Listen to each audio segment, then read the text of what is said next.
Leprechaun, 1993. This was Jennifer Aniston's first major film role, years before Friends changed her career.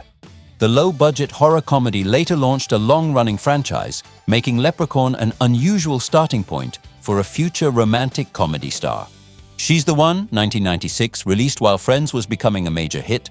This Edward Burns comedy helped move Aniston into studio films. She joined Cameron Diaz in a small New York relationship story, backed by a memorable Tom Petty soundtrack. Dream for an Insomniac, 1996. This tiny independent romantic comedy gave Aniston room to play a funny, outspoken best friend. Critics singled out her natural energy, even though the film received only a very limited theatrical release and earned little at the box office. Till There Was You, 1997. By 1997, Aniston was balancing television fame with a rapid series of movie roles.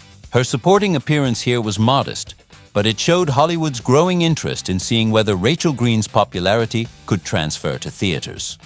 Picture Perfect, 1997.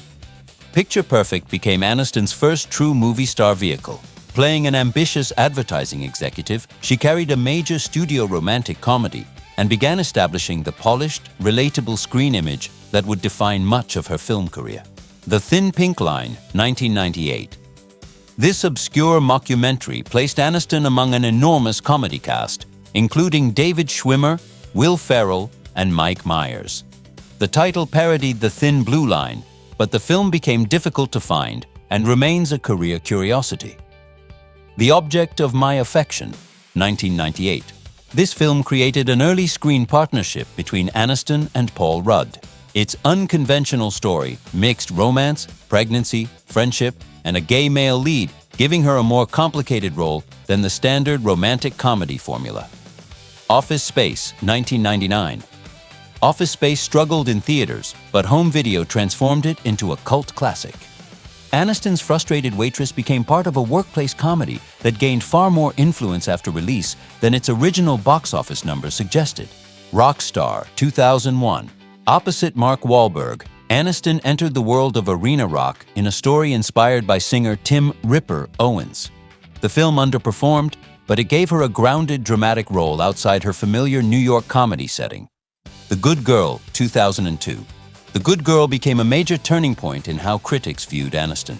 Her restrained performance as an unhappy, small-town employee proved she could handle darker, independent drama, earning strong reviews and widening expectations beyond Rachel Green. Bruce Almighty, 2003. Bruce Almighty became the biggest theatrical hit of Aniston's film career. Acting opposite Jim Carrey and Morgan Freeman placed her inside a massive studio comedy, proving her appeal could support projects far beyond romantic comedy audiences. Along Came Polly, 2004. Paired with Ben Stiller, Aniston played the spontaneous opposite of his cautious character. The movie's worldwide success strengthened her position as a dependable romantic comedy lead, just as Friends was approaching the end of its 10-season run. Derailed, 2005. Derailed marked a sharp change of tone. Aniston entered a serious thriller opposite Clive Owen, using her familiar, approachable image to make the story's deception more effective and showing audiences a colder, more calculating side. Rumor Has It, 2005. Directed by Rob Reiner, this comedy connected its story to the cultural legacy of The Graduate. Aniston led an established cast including Kevin Costner and Shirley MacLaine, confirming her post-Friends status as a bankable studio star. Friends with Money, 2006. This low-budget ensemble drama brought Aniston back to independent filmmaking after several studio hits. Playing a financially struggling housekeeper, she deliberately stepped away from glamorous leading roles and joined a respected female cast at Sundance. The Breakup, 2006. The Breakup turned Aniston's familiar romantic comedy image into something more uncomfortable and realistic. Released during intense public attention around her personal life, the film became a major commercial success and emphasized conflict instead of an easy, happy ending. Marley and Me, 2008. Marley and Me became one of Aniston's largest family film successes. Alongside Owen Wilson, she played marriage and parenthood across many years, giving the comedy a more emotional range and reaching audiences beyond her usual dating-centered stories. Management, 2008. This small road comedy returned Aniston to the independent circuit and premiered at the Toronto International Film Festival. Working opposite Steve Zahn allowed her to play a more guarded character in a deliberately awkward, low-key romance. He's Just Not That Into You, 2009. Aniston joined one of the decade's biggest romantic comedy ensembles, sharing the screen with Ben Affleck, Drew Barrymore, and others.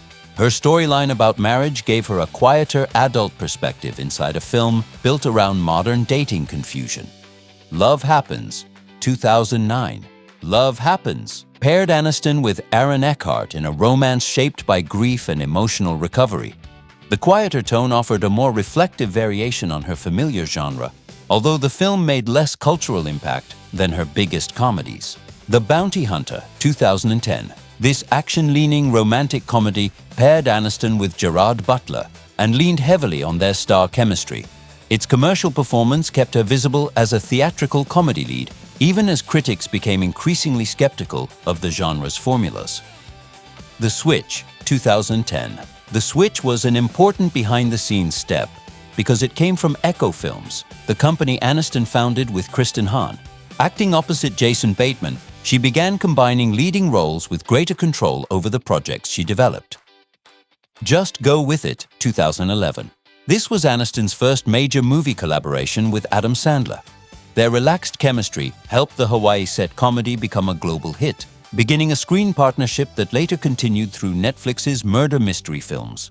Horrible Bosses, 2011. Aniston deliberately played against her friendly public image as an aggressive, inappropriate dentist. The dark comedy became a major hit, and the brown wig helped separate the character visually from the polished romantic leads audiences expected.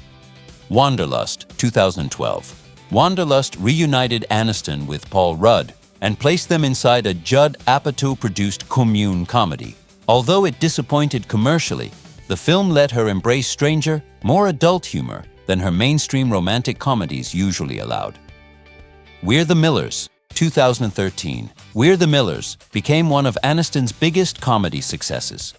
Playing a dancer posing as a suburban mother, she mixed glamour with broad ensemble humor and strengthened her successful screen partnership with Jason Sudeikis. Life of Crime, 2013. Adapted from an Elmore Leonard novel, Life of Crime gave Aniston a dry, understated role as a kidnapping victim.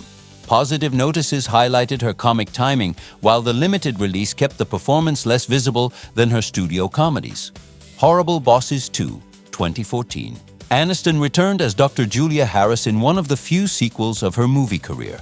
The role continued the outrageous, against-type comedy that audiences had embraced, while reconnecting her with Jason Bateman, Charlie Day, and Jason Sudeikis.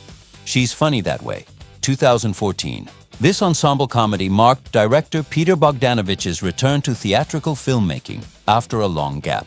Aniston played an unusually abrasive therapist, adding sharp energy to a deliberately old-fashioned screwball story, filled with overlapping relationships and misunderstandings. Cake, 2014. Cake became Aniston's clearest dramatic transformation. Playing a woman living with chronic pain, she minimized her familiar glamorous image and earned Golden Globe and Screen Actors Guild nominations, creating serious awards season attention around her performance. Mother's Day 2016. This star-filled holiday comedy was the final film directed by Gary Marshall. Aniston played a divorced mother navigating family changes, joining Julia Roberts, Kate Hudson, and Jason Sudeikis in Marshall's last large ensemble production. Office Christmas Party 2016. Reuniting with Jason Bateman, Aniston played the strict executive trying to shut down the celebration. The role continued her shift toward sharper authority figures, surrounded by a large comedy ensemble rather than serving as a traditional romantic lead. The Yellowbirds, 2017. In this Iraq war drama, Aniston played the mother of a young soldier and also served as an executive producer. The project reflected her increasing interest in serious material and greater creative involvement through her production company. Dumplin', 2018. Dumplin' combined Aniston's acting and producing interests in a Netflix coming-of-age story. Playing a former beauty queen and complicated mother, she supported a female-led project featuring original and reworked music connected to Dolly Parton. Murder Mystery, 2019. Murder Mystery reunited Aniston with Adam Sandler and introduced Audrey Spitz, a hairdresser pulled into an international crime story. Its enormous Netflix audience showed that their comedy partnership could succeed without a traditional theatrical release. Murder Mystery 2, 2023. The sequel turned Audrey and Nick Spitz into struggling private detectives and expanded the first film into a full franchise. Aniston also received a producer credit, reflecting her growing influence behind the camera as well as on screen.